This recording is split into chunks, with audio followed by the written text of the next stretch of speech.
সেদিন সকালটা একটু তাড়াতাড়ি উঠে গেছিলাম, তাই এক কাপ কফি নিয়ে বসে গেছিলাম সকালের মিষ্টি হাওয়া নিতে। কারণ এরপরেই বেলা বাড়লে আর রোদে টেকা যাবে না। সকালে তাড়াতাড়ি জিম সেরে এসে ফ্রেশ হয়ে গেছিলাম। এই লিপ বামটা আমি নতুন কিনেছি, এটা কিন্তু দারুণ।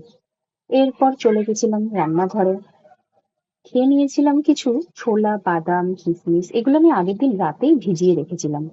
বসিয়ে দিয়েছিলাম ডিম সিদ্ধ আর সবার জন্য চা। এরপর শুরু হলো দুপুরের রান্না পর্ব। একটা মিক্সড ভেজ আর ছেলের মাছের ঝোল। ডিম সেদ্ধ দুটো বেঁচে গেছিল, এটা রাতে হয়ে যাবে। ভাতও আমার রেডি, আর এই যে এটা আমার ছেলে রেখে গেছে। স্কুল থেকে এসে এটা এখানে না দেখলে আর রক্ষে নেই। তিনিও চলে এসেছে। আজকে না স্কুলে ছিল হোলি সেলিব্রেশন। দুপুরবেলা ভাবলাম একটু রেস্ট নেব, বাট ওই যে ডাইনোসর ফ্যামিলি নিয়ে বসেছেন। ওকে ঘুম পাড়ানোর পর নিয়ে বসলাম খাবারটা। এটা সকালের আনা, ভাবলাম এখনই খেয়ে নি। তারপর সবাই ঘুমিয়ে পড়লে রাতের বেলা আমি একটু বসলাম এখানে হাওয়া খেতে। আকাশের দিকে তাকিয়ে দেখলাম দোল পূর্ণিমার চাঁদটা কি সুন্দর লাগছে। চলো টাটা, বাই।